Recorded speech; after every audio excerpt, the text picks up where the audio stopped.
அதே தங்கம் தென்னரசு கேள்வி கேட்டிருக்காரு, வீடு கட்டும் திட்டங்களுக்கு எதுக்கு பிரதமர் மோடியோட பெயர்? பிரதமர் திட்டம் தான் இருக்குமே தவிர பிரதமர் மோடி திட்டம் இருக்காது. சரிங்களா? ஆனா இவங்களதுல தீபாவளி பண்டிகைக்கு வாழ்த்து சொல்லல யாரு, ஏன்னா அது வந்து மூட நம்பிக்கை. ஓணம் பண்டிகை எப்படி சொல்றாரு? ஓணம் பண்டிகை வாமன அவதாரம். உதயநிதியுமே வந்து தீபாவளிக்கு வாழ்த்துக்கள் சொல்லியிருந்தாரு சார், நம்பிக்கை இருப்பவர்களுக்கு வந்து வாழ்த்துக்கள். ஆமா, அது இல்லங்க, நம்பிக்கை இருப்பவர்கள் வாழ்த்துக்கள்னாலே பெரும்பான்மையா இருக்கக்கூடியவங்க யாரு? நேரு அவர்கள் சொல்றாரு, இந்த மெட்ரோனாலதான் வந்து மழைநீர் எங்கேயும் வந்து வடிய மாட்டேங்குது.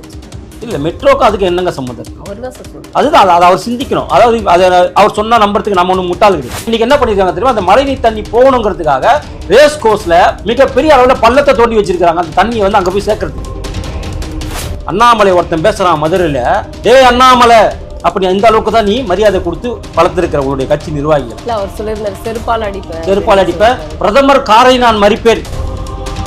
அடுத்து நீ பிரதமர் மேல கையை வச்சுட்டு அண்ணாமலை மேல கையை வச்சுட்டு பார்லிமெண்ட்டுக்குள்ள உன்னுடைய திருமாவளவன் நுழைஞ்சிருவாரா உள்ள? சவால் விடுறீங்களா? ஆமா, அவங்க வீட்டுல சவாலு. திமுக விடுதலை சிறுத்தைகளை கூப்பிட்டு எச்சரிக்கை எடுத்திருக்காங்க, திருமாவளவன் இதோட நிறுத்திங்க, நீங்க உங்களால கெட்ட பேர் ஆகுது இந்த ஆட்சிக்கு, ஜெயிக்க வேண்டிய நிலைமையில கூட தோக்க வேண்டிய நிலைமையை நாங்க வந்துருவோம் போல் இருக்கு. ஏன்னா உன் ஜாதிகாரனை நீ அடிக்கிற. நேற்று வேலூர்ல கார்த்தியாயினி பொதுச் செயலாளர் அவங்க போயிருக்காங்க, எஸ்என்இயோட மாநில தலைவர் வந்து சம்பத்ராஜன் போயிருக்காங்க. அங்க இருக்கக்கூடிய இஸ்லாமிய பயங்கரவாதிகள் கொடிய கிழிச்சு இருக்கிறாங்க, பேனரை கிழிச்சு இருக்கிறாங்க. என்ன நடக்குது தமிழ்நாட்டுல? ஏழை குழந்தைகளின் அடிப்படை கல்விக்காக உதவ singleteacherschools.org இணையதளத்தை தொடர்பு கொள்ளுங்கள்.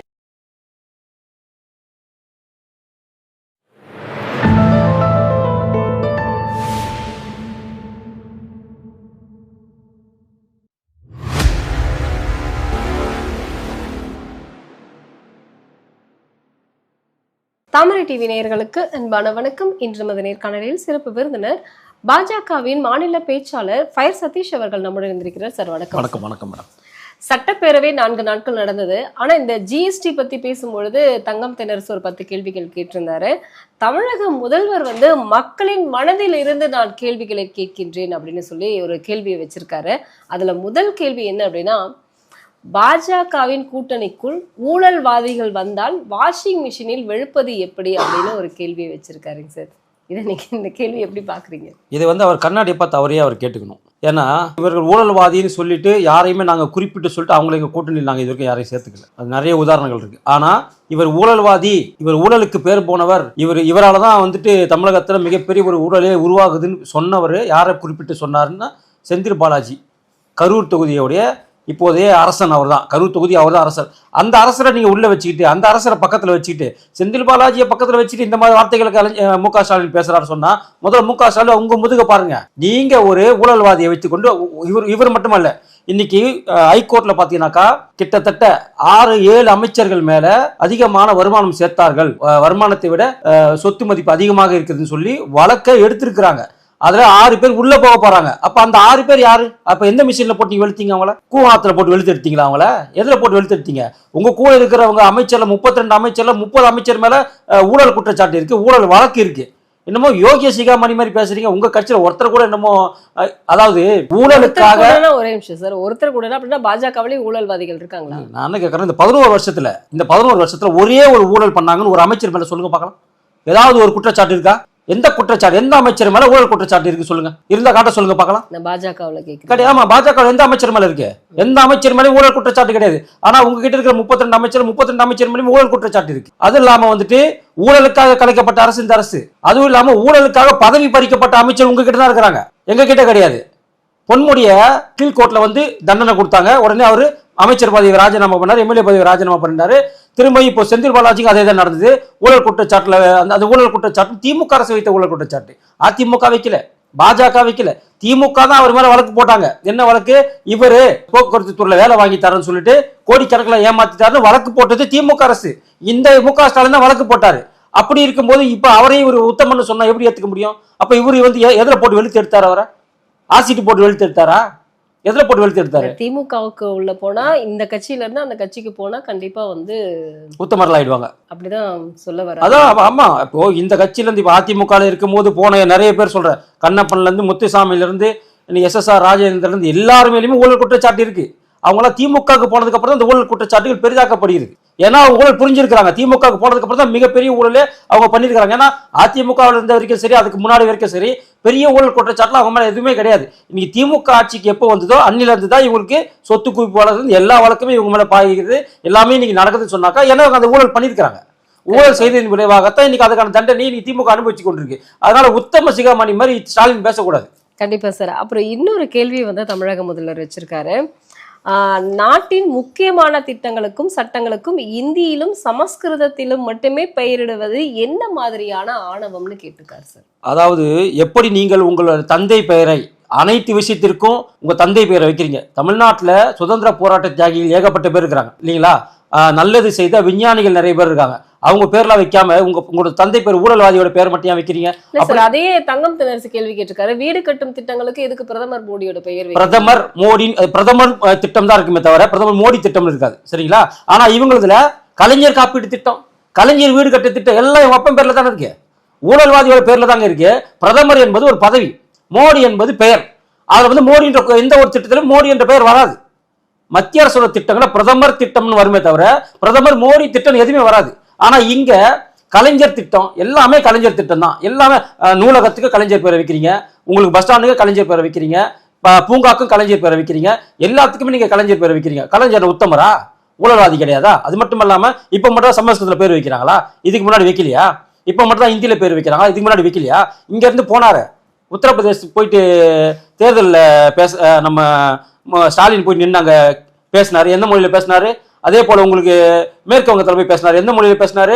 பீகார் போனார். இப்ப எந்த மொழியில பேசினாரு? அப்போ இங்க இருந்து போகும்போதெல்லாம் மட்டும் நீங்க ஹிந்தி மராத்தி எல்லா மொழியும் பேசுவீங்க. தமிழ்நாட்டில் இருக்கும்போது மட்டும் இந்திய புறக்கணிப்பு. அப்ப காங்கிரஸ் ஒரு கூட்டணி வைக்காதீங்க. காங்கிரஸ் ஒரு இந்திக்கார கட்சி தானே, அதோட தலைவர் யாரு? தமிழக முதல்வருக்கு ஹிந்தி தெரியுமா? ஆமா, ஹிந்தி அங்க போய் படிக்கிறாருங்க. அவர் யாரும் எழுதி கொடுக்குறாங்க, அதை பார்த்து படிக்கிறாரு. ஏன் அங்க தமிழ்ல பேச வேண்டியதானே? நீங்க ஏன் ஹிந்தியில பேசுறீங்க? பிரதமரே இங்க வந்தா தமிழ்ல பேசுறாரு, நீங்க இங்க இருந்து அங்க போனா என்ன பேசணும்? ஏன் பேசக்கூடாது? இது வந்து ஹிந்திங்கிறது வந்து அலுவல் மொழி இல்லையா? ஒரு அலுவலகத்தினுடைய மொழி. ஆமா, ஆபீஸ்ல வந்து கட்டாயமா பேசக்கூடிய பயன்படுத்தக்கூடிய மொழி. இன்னொரு முக்கியமான விஷயம், தமிழ்நாட்டுல இந்தியாவுல அதிகபட்சமான பேர் பேசுற மொழி இந்தி மொழி. இந்தி மொழியைத்தான் அதிகபட்சமான பேர் பேசுறாங்க. அப்ப மெஜாரிட்டியான ஒரு மொழி எது இருக்கோ அந்த மெஜாரிட்டியான மொழிக்கு தேவையானவற்றுக்கு அந்த பேர் வைப்பது சகஜம். இன்னைக்கு பாத்தீங்கன்னு சொன்னா கிட்டத்தட்ட 60 லட்சம் வடநாட்டினர் தமிழ்நாட்டில் வேலை செய்யறாங்க. அதே போல தமிழ்ல இருந்து நிறைய பேருக்கு வடநாட்டிலும் வேலை செய்யறாங்க. அப்போ இந்தின்றது ஒரு காமன் மொழி. இங்கிலீஷ் எப்படி ஒரு காமன் மொழியோ அது மாதிரி ஹிந்திக்கு ஒரு காமன் மொழி. அந்த காமன் மொழியில பேர் வைக்கிறது என்ன தப்பு இருக்கு? இன்னைக்கு இங்க இருந்து நிறைய பேருக்கு அரசாங்க ஊழியர்கள் அங்க வேலை செய்யறாங்க, அங்க இருக்கிறவங்க நிறைய பேர் வந்து இங்க வேலை செய்யறாங்க. அப்போ இது ஒரு அரசாங்க மொழி, ஒரு அலுவல் மொழியை கத்துக்கிறதுலயோ இல்ல வந்து அந்த பேர் வைக்கிறதோ தப்பு கிடையாது. அது மட்டும் இல்லாமல் உலக மூத்த மொழிகள்ல உலகின் மிக பழமையான மொழிகள் 2 மொழி தான். அந்த 2 மொழியுமே இந்தியாவில் இருக்கு. ஒன்னு சமஸ்கிருதம், இன்னொன்று தமிழ். அப்போ சமஸ்கிருதம் நீங்க தமிழை வந்து தூக்கி பிடிக்கும் போது சமஸ்கிருதத்தை தூக்கி பிடிச்ச என்ன தப்பு இருக்கு? 2 மொழியுமே நான் என்ன கேட்கிறேன், சமஸ்கிருதம் வந்தேரி மொழி என்றால் தமிழ் மட்டும் என்ன? நீங்க தான் சொல்றீங்க இந்தியா என்பது ஒருங்கிணைந்த பகுதியே கிடையாது, அது தனித்தனி மாநிலங்களாக இருந்தது. அதுக்கப்புறம் சர்தார் வல்லபாய் பட்டேல் வந்த பிறகு அந்த ஒருங்கிணைந்த மாகாணங்களை ஒன்றாக்கினார்னு சொல்றீங்க. அப்போ எல்லாமே ஒன்றாகும் போது இது ஒருங்கிணைந்த நாடாக உருவாகுது. அப்போ ஒருங்கிணைந்த நாடாக உருவாகிறதுக்கு முன்னாடி தமிழ் வேற மொழி தானே, அந்நிய மொழி தானே. சமஸ்கிருதம் அந்நிய மொழி, இந்திய அந்நிய மொழி, மராட்டி அந்நிய மொழி. அப்போ ஒருங்கிணைந்த இந்தியா என்று உருவாகும் போது அனைத்து மொழியுமே இந்திய மொழி ஆகிறது. அது இந்தியும் இந்திய மொழி தானே.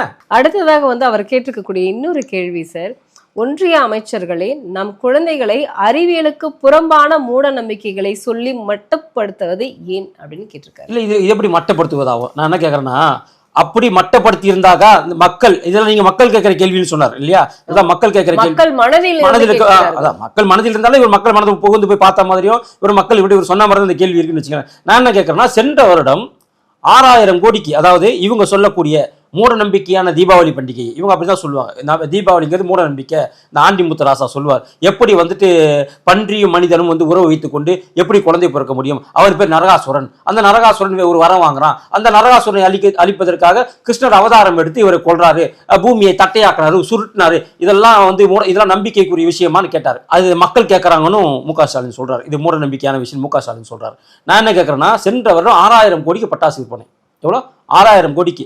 இந்த வருடம் 7000 கோடிக்கு விற்பனை. போன வருஷத்துக்கு முந்தின வருஷம் நீங்க தடை விதிச்சிங்க, சுப்ரீம் கோர்ட் தடை விதிச்சது. பட்டாசு இத்தனை மணி நேரம் தான் வெடிக்கணும், இத்தனை மணி நேரம் வெடிக்கணும். ஆனா கடந்த 2 வருடமாக பட்டாசு விற்பனை அதிகமாகுதுன்னு சொன்னாக்கா மக்கள் இந்த மூட நம்பிக்கை ஏற்றுக்கொண்டார்கள் என்று வைத்துக் கொள்ளலாமா? அப்போ இது மூட நம்பிக்கை என்றால் மக்கள் எப்படி ஏற்றுப்பாங்க? இது நம்பிக்கை சார்ந்த விஷயம், இது கடவுள் சார்ந்த விஷயம். சரிங்களா? இப்போ 2000 வருஷமாக ஒருத்தர் உயிர் தெழுவார்னு ஒரு குரூப்பை நம்பிட்டு இருக்காங்க. அது அவங்க நம்பிக்கை. இயேசு கிறிஸ்து மீண்டும் பிறப்பார், இயேசு கிறிஸ்து பிறப்பார் என்று சொல்பவங்க யாரு?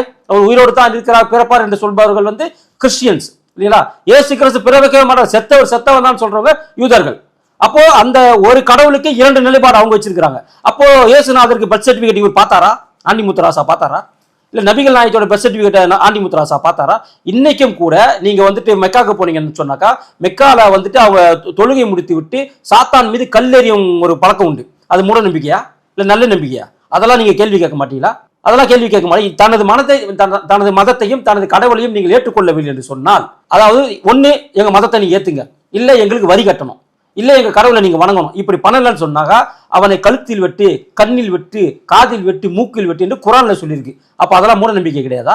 அதெல்லாம் நல்ல நம்பிக்கையா? அப்ப ஒரே ஒரு மதத்தை மட்டும் வைத்துக் கொண்டு இல்ல இது இன்னொன்னு கேட்கிற பாருங்க. தீபாவளி பண்டிகைக்கு வாழ்த்து சொல்லல யாரு? ஏன்னா அது வந்து மூட நம்பிக்கை. ஓணம் பண்டிகை இப்படி சொல்றாரு, ஓணம் பண்டிகை வாமன அவதாரம், ஓணம் பண்டிகை வாமன அவதாரம்.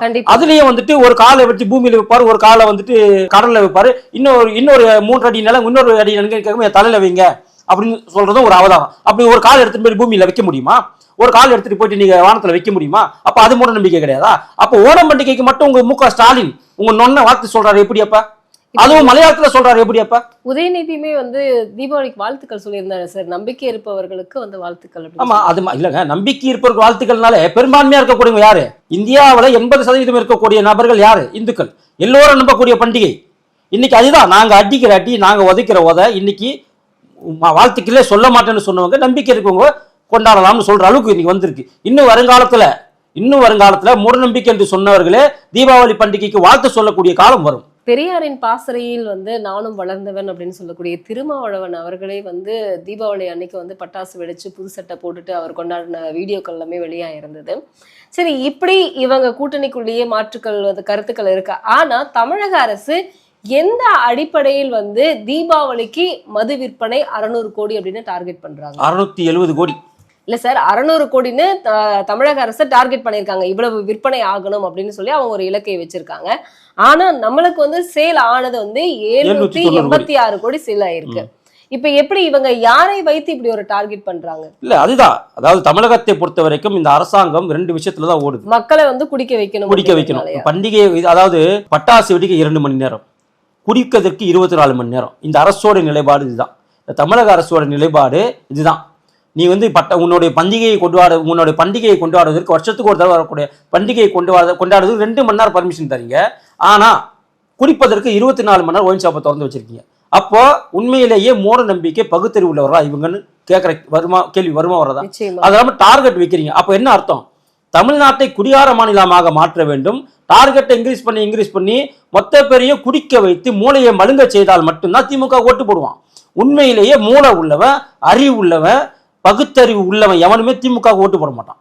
இது எதுவுமே இல்லாதவன் தான் திமுக பின்னாடி சுற்றுவான். அது கொத்தடிமைகளாகத்தான் திமுக பின்னாடி இருப்பாங்களே தவிர தான் ஒரு புத்திசாலி, தான் ஒரு அறிவாளி, தான் ஒரு ஆகச்சிறந்த மனிதன் என்று நினைப்பவன் எவனுமே திமுக ஓட்டு போட மாட்டான். கண்டிப்பா சார். இப்போ நீங்க சொல்லக்கூடிய விஷயங்கள்ல வந்து ஒரு முக்கியமான விஷயமாக நம்ம பார்க்கப்படுவது, இன்னைக்கு 23 நாட்களாக விஜய் வந்து வெளியே வரவே இல்லை, மக்களை பார்க்கவே இல்லை, எதுக்கு எடுத்தாலும் போய் ஓடி ஒளிஞ்சுக்கிறாரு அப்படின்னு சொல்லிட்டு டிஎம்கே ஐடி விங்ல வந்து விஜய்க்கான ஒரு கருத்தை போட்டிருக்காரு. ஆனா எங்களுடைய தலைவர் இன்னைக்கு வந்து மழைநீர் வந்து எங்கேயும் தேங்காமல் இருக்க, பெரிய மழை வந்தாலும் அது மட்டும் இல்லாம பருவமழை வந்தாலும் நாங்கள் எதிர்கொள்ள தயாராக இருக்கிறோம் அப்படின்னு இன்னைக்கு களத்துல இறங்கி வேலை செஞ்சுட்டு இருக்காரு துணை முதல்வர் அப்படின்னு நிறைய போஸ்டர்லாம் வந்து வெளியாகுது சார். இதை பாத்தீங்க? 2 நாளா பெருமழை ஒண்ணும் பெய்யலங்க, விட்டு தான் மழை பெய்யுது. இல்ல, பெருமழை பெய்யவில்லை அப்படின்னா 60 கேம்புகள் அமைக்கப்பட்டிருக்கிறது. 1.5 லட்சம் பேருக்கு வந்து மாநகராட்சி சார்பாக சுட சுட பிரியாணி போடப்பட்டிருக்கிறதுன்னு ஒரு தகவல் வெளியாயிருக்கு சார். அதாவது 390 கோடி. பெருமழை பெய்யலன்னா மக்கள் வீட்டுக்குள்ளெல்லாம் வெள்ளம் போனாதானே வந்து மக்களுக்கு இப்படி ஒரு உணவை அளிக்க வேண்டிய ஒரு நிலைமை. அதுதான் மேடம் இப்ப என்ன நடந்திருக்குனாக்கா, பெருமழை பெய்யல, பெருமழை பெய்யாமையே நீ தண்ணி தங்குற நிலைமை இன்னைக்கு சென்னையில வந்துருச்சு. அப்ப பெருமழை பெஞ்சா என்ன நடக்கும் அப்படிங்கிறத நம்ம யோசிக்கணும். இன்னொன்னு 6390 கோடி மழைநீர் வடிகால் வாரியம், மழைநீர் வடிகால் அமைப்பதற்கு 6390 கோடி ஒதுக்கப்பட்டிருக்கிறது. கிட்டத்தட்ட 3310 கிலோமீட்டருக்கு இது, அதாவது இந்தியாவை தமிழ்நாட்டை சுற்றி மழைநீர் வடிகால் இந்த நிதி ஒதுக்கப்பட்டிருக்கு. சென்னைக்கு மட்டும் பார்த்தீங்கன்னாக்கா 190 கோடி மழைநீர் வடிகாலம் வாரியம் சார்பாக. அது மட்டுமல்லாமல் மேம்பாலங்கள் மற்றும் கால்வாய் இவங்க சார்பாக ஒரு 85 கோடி, ஸ்மார்ட் சிட்டி திட்டத்தின் சார்பாக ஒரு 200 கோடி, கிட்டத்தட்ட ஒரு 450 கோடி இதெல்லாம் தனியாக ஃபண்டு வந்திருக்கு. எதுக்கு? மழைநீர் வடிகால் வாரியம், மழைநீர் வடிகால் அமைப்பதற்கோ மழை தண்ணி தேங்காமல் வைப்பதற்கோ இப்போ கொடுத்துருக்கிறது 490 கோடி இப்போ சமீபத்தில். இதுக்கு முன்னாடி போன வருஷம் உங்களுக்கு தெரியும் 4000 கோடி ஒதுக்குனாங்க. எதுக்கு? இந்த மழை நீரை வந்து தேங்காம பார்க்கணும்னு சொல்லிட்டு. ஆனா அன்னைக்கு என்ன சொன்னாங்க? 50% பணி முடிந்து விட்டதுன்னு சொன்னாங்க. சொல்லி ஒரு வருஷம் ஆச்சு, இன்னும் பணி நடைபெற்று கொண்டிருக்குது, இன்னும் பணி நடைபெற்று கொண்டிருக்கு தான் சொல்றாங்களே தவிர. நேரு அவர்கள் சொல்றாரு இந்த மெட்ரோனாலதான் வந்து மழை நீர் எங்கேயும் வந்து வடிய மாட்டேங்குதுன்னு சொல்றாரு. இல்ல, மெட்ரோக்கு அதுக்கு என்னங்க சம்மந்தம் இருக்கு? அவர் தான் சார் சொல்றாரு. அதுதான், அதை அவர் சிந்திக்கணும். அதாவது அவர் சொன்னா நம்புறதுக்கு நம்ம ஒன்றும் முட்டாள் கிடையாது. மெட்ரோவுக்கு அதுக்கு என்ன சம்மந்தம் இருக்கு? சென்னையில மெட்ரோ கிட்டத்தட்ட ஒரு சைடு ஃபுல்லா மெட்ரோ முடிஞ்சிருச்சு. இன்னொரு சைடுல பாத்தீங்கன்னாக்கா மழைநீர் தேங்காத இடத்துல மெட்ரோ நடந்துட்டு இருக்கு. புரியுதுங்களா? வேலைச்சேரியில் உங்களுக்கு மெட்ரோ முடிஞ்சிருச்சு. சரிங்களா? உங்களுக்கு மேடவாக்கத்தில் ஓரளவுக்கு மெட்ரோ முடிச்சிட்டாங்க. உங்களுக்கு சென்னை சிட்டியில் பார்த்தீங்கன்னா உங்களுக்கு மெட்ரோ ஃபுல்லாக டோட்டலாக 100% முடிஞ்சு போக்குவரத்தே ஸ்டார்ட் ஆயிடுச்சு. அப்புறம் எப்படி சென்னையில் எப்படி தண்ணி தேங்குதப்ப? சென்னையில் மவுண்ட் ரோட்டில் தண்ணி தேங்குது, சென்னையில் திருவெட்டூரில் தண்ணி தேங்குது, சென்னையில் பார்த்தீங்கன்னாக்கா கொளத்தூரில் தண்ணி தேங்குது, சென்னையில் பார்த்தீங்கன்னாக்கா இங்கே ஈக்காடு தாங்கல், இங்கே ஆலந்தூர்லாம் தண்ணி தேங்குது. அப்போ இங்கெல்லாம் மெட்ரோ முடிச்சிட்டாங்களே, முடிச்ச இடத்துல ஏன் தண்ணி தேங்குது? அப்போ அதுக்கு இவர் பதில் சொல்லணும்ல. அப்போ மெட்ரோ முடித்த உங்களுக்கு தெரியும், மெட்ரோ இன்னைக்கு ஒரு வழித்தடம் முடிஞ்சிச்சு. அந்த வழித்தடத்தில் எல்லாத்துலேயுமே இன்னைக்கு தண்ணி தேங்கக்கூடிய நிலைமை தானே இருக்கு. தமிழ்நாடு மட்டும் சென்னையில் 100%, அதாவது 20 சென்டிமீட்டர் மழை பெய்தாலே, வழக்கமாக 20 சென்டிமீட்டர் மழை பெஞ்சால் மட்டும்தான் மழைநீர் தேங்கும் அளவுக்கு ஒரு இருக்கும். ஆனால் இன்னைக்கு 2 சென்டிமீட்டர் 3 சென்டிமீட்டர் மழை பெஞ்சாலே இன்னைக்கு வந்துட்டு மழைநீர் தேங்கக்கூடிய நிலைமை. ஏன்னு கேட்டால் ஆக்கிரமிப்பு யாருமே இவங்க அகற்றுறது கிடையாது. கோர்ட்டு நிறைய முறை உத்தரவிட்டும் கூட இன்னைக்கு காலேஜ் நிறைய பேர் இன்னைக்கு திமுக வச்சிருக்கான். அவன் எங்க வச்சிருக்கான்னா காலேஜ் ஏரியில வச்சிருக்கான். அதாவது ஒரு மழை நீர் வருதுனாக்கா அது வடிகால் வெளியே எங்க போவோம்? ஏரிக்கு தான் போவோம் இல்லையா? அந்த ஏரியில நீ காலேஜ் கட்டி வச்சிருந்தாக்கா அந்த தண்ணி எங்க போவோம்? ரோட்ல தான் நிற்கும், மக்களோட வீட்டுக்கு தான் போவோம். உங்களுக்கு தெரியுமா இன்னைக்கு என்ன பண்ணிருக்காங்க தெரியுமா? அந்த மழைநீர் தண்ணி போகணுங்கிறதுக்காக ரேஸ் கோர்ஸ்ல மிகப்பெரிய அளவுல பள்ளத்தை தோண்டி வச்சிருக்காங்க அந்த தண்ணியை வந்து அங்க போய் சேர்க்கறதுக்கு. ஏன் கடல்ல சேர்க்கறது தானே. இப்போ வழக்கமா என்ன பண்ணுவோம்? ஆத்துல இருந்து தண்ணி எக்ஸ்ட்ரா வந்தாலும் சரி, மழை நீர் வந்தாலும் அதை வந்து கடலோட முகத்துவாரம் அமைச்சு அந்த முகத்துவாரத்துல தான் தண்ணி, அது எவ்வளவு தண்ணி கொடுத்தாலும் கடல் உள்வாங்கிக்கும். ஆனா இவங்க ஒரு புதுசா ஒரு ஐடியாவை கிரியேட் பண்ணி இன்னைக்கு ரேஸ் கோர்ஸ் என்ன பண்ணிட்டாங்கன்னாக்கா, ரேஸ் கோர்ஸ்ல மிக பெரிய பள்ளங்களை தோண்டி அந்த மழை நீரை வந்துட்டு அதுல விடுறதுக்கான ஏற்பாடுகள் இப்ப பண்ணிட்டு இருக்காங்க. இன்னைக்கு கோர்ட் ஏற்கனவே தடை விதிச்சிருந்தாங்க, கீழ் கோர்ட் அதுக்கு தடை விதிச்சிருந்தாங்க, அந்த இடத்துல அது மாதிரி நீங்க பண்ணக்கூடாதுன்னு. ஆனா இன்னைக்கு ஹைகோர்ட்டுடைய தனி நீதிபதி என்ன சொல்லியிருக்கிறாங்கன்னாக்கா, இல்ல இதுக்கு நாங்க தடை விதிக்கிறோம், தண்ணி அங்க நீங்க சேர்த்து வைக்கலாம் அப்படின்னு இன்னைக்கு அவங்க ஒரு தீர்ப்பு சொல்லியிருக்காங்க. அப்ப இதெல்லாம் என்ன மாதிரி நிலைப்பாடு? இல்ல மேம்பாலத்திலே தண்ணி சேர்த்து வச்சிருக்காங்களே சார். ஆமா, மேம்பாலத்தை இவங்க எல்லாத்துலயுமே சேர்ப்பாங்க. இவங்க இப்ப புதுசா ஓபன் பண்ணாங்களா ஒரு மேம்பாலம், அதுல வந்து தண்ணி தேங்கி, அதான் மேம்பாலத்துல தண்ணி தேங்கினா எந்த அளவுக்கு இவங்க கட்டுமானம் பண்ணிருக்காங்க, எந்த அளவுக்கு இவங்களோட விஞ்ஞானம் பண்ணிருக்காங்க நீ பாருங்க. அதான் நம்ம மக்கள் யோசிக்கணும். இதெல்லாம் மக்கள் யோசிக்கணும். அப்போ கடலுக்கு போக வேண்டிய நீரை இன்னைக்கு நீங்க ரேஸ் கோர்ஸ்ல எடுத்து விடுறீங்கன்னு சொன்னா இது என்ன மாதிரியான நிலைப்பாடுன்னு எனக்கு ஒன்றும் புரியல. கண்டிப்பா சார். நான் எல்லாருக்குமே வந்து ஒரு சின்ன கேள்வி இருந்துட்டே இருந்தது சார். நான் ஏற்கனவே திருமாவளவன் பத்தி வச்சேன். ஏர்போர்ட் மூர்த்தி அவர்கள் மேல குண்டாஸ் போட்டிருந்தாங்க. அவர் இப்ப இந்த 2 நாட்களுக்கு முன்னாடி இந்த குண்டாஸை வந்து நீக்கிட்டு வந்திருக்காரு. இப்ப திருமாவளவனுக்கு ஒரு சின்ன ஒரு பயம் ஏற்பட்டு இருப்பதாக ஒரு தகவல் வெளியா இருக்கு. இன்னொன்னு என்ன அப்படின்னா, அடிக்கு மேல அடி திருமாவளவனுக்கு வந்து விழுந்துகிட்டே இருக்கிற மாதிரி அண்ணாமலை அவர்கள் வந்து திருமாவளவன் கண்டிப்பா அரசியல்ல இருக்க மாட்டாரு, அது வந்து லாய்க்கே இல்லாத ஒண்ணு அப்படின்லாம் வந்து அவர் சொல்லியிருக்காரு சார். அதுக்கு அவர் ஐபிஎஸ்ஸே கிடையாது அப்படிங்கிற மாதிரிலாம் திருமாவளவன் வந்து ஏட்டிக்கு போட்டியா பேசிக்கிட்டே இருக்காங்க 2 பேரும். என்ன காரணம்? திருமாவளவன் பாஜகவில் இருக்கக்கூடிய அண்ணாமலை அவர்களை வந்து குறை சொல்லிக்கிட்டே இருக்க காரணம் என்ன? அது முக்கியமா அவர் பேசியிருக்கக்கூடிய விஷயம், அண்ணாமலை சொன்னதாகத்தான் அங்க இருந்த ஒரு பத்திரிகையாளரே கிடையாது, அவன் வீடியோ எடுத்து போட்டிருக்கான் அப்படின்னு அவர் எல்லாம் சொல்றாரு. இது என்ன சார் நிலைப்பாடு? எனக்கு புரியல. இவர் வந்து 15வது செஞ்சுரியில் இருக்காருன்னு நினைக்கிறேன். இது வந்து 21வது செஞ்சுரி. இந்த இடத்துல பாத்தீங்கன்னாக்கா சிசிடிவி கேமரா எல்லா இடத்துலயுமே இருக்கு. எல்லாருக்கிட்டையுமே நீங்க மொபைல் இருக்கு. இல்ல கோர்ட்டே அதை சொல்லியிருக்கு, மொபைல் இருக்கு. அதாவது இன்னும் 15வது செஞ்சுரியில் இருந்தாக்கா அது நாங்க பொறுப்பு கிடையாது. உங்களுக்கு மூளை வளர்ச்சி குன்றியவராகத்தான் இன்னைக்கு திருமாவளவன் இருக்கிறார். ஒன்னே ஒன்று நாங்க சொல்றோம் கேட்டுங்க. திருமாவளவன் இன்னைக்கு இவ்வளவு பிரச்சனைகளை சந்திக்கிறார்னா அதற்கு அண்ணாமலை எதிர்த்தது தான் முக்கிய காரணம்.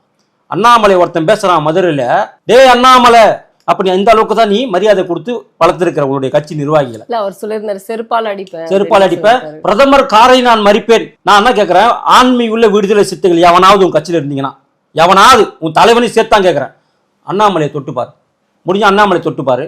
இல்ல கான்வாயில ஒண்ணும் பண்ண வேணாம், நீ பிரதமர் காரெல்லாம் மறிக்க வேணாம், பிரதமரோட கான்வாயில நீ உள்ள பூந்து பாரு, உள்ள போய் பாரு. அதுக்கப்புறம் நீங்க நினைச்சிட்டு இருக்கீங்க நீனா ஒரு 10 லட்சம் பேர் இருப்பியா தமிழ்நாட்டுல? விடுதலை சிறுத்தைகள் ஒரு 10 லட்சம் பேர் இருப்பீங்களா?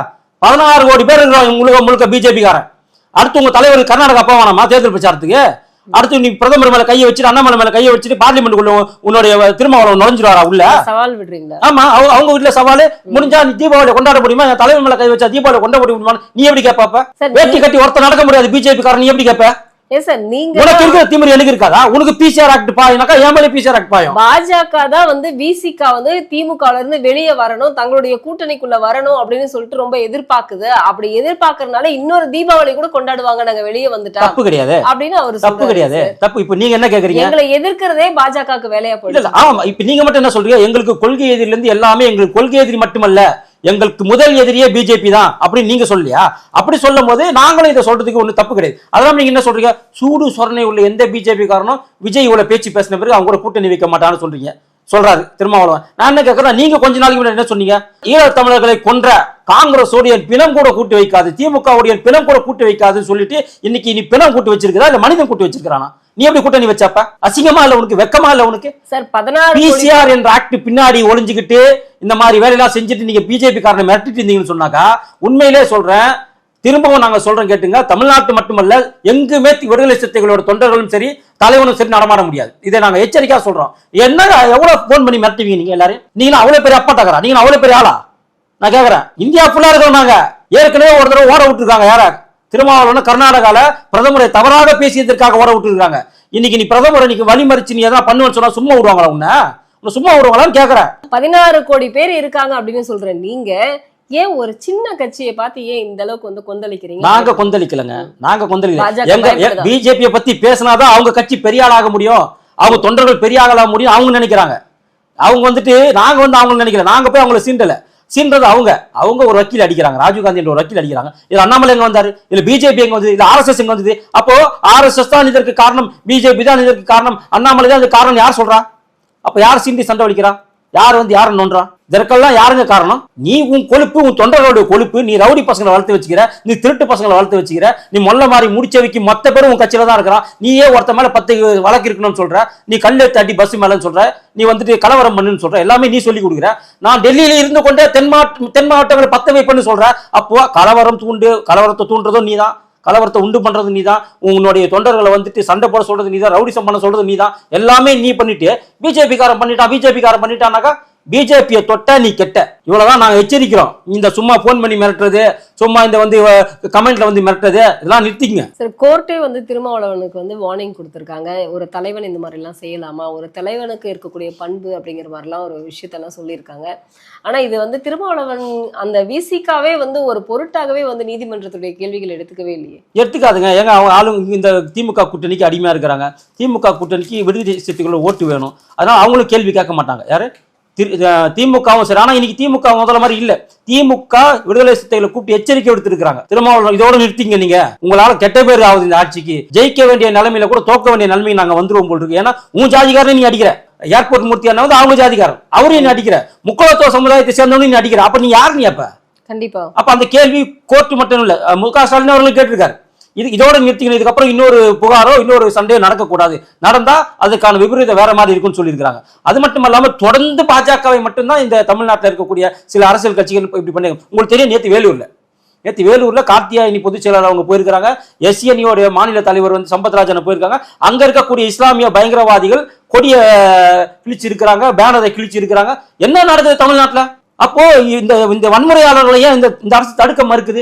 ஏன் நாங்க கம்ப்ளைண்ட் கொடுத்தா ஏன் எடுக்க மாட்டேங்கிறீங்க? அவங்க கம்ப்ளைண்ட் கொடுத்தா மட்டும் உடனே பிசிஆர் ஆக்ட் போட்டு உள்ள போறீங்களா? நாங்க கம்ப்ளைண்ட் கொடுத்தா ஏன் எடுக்க மாட்டேங்கிறீங்க?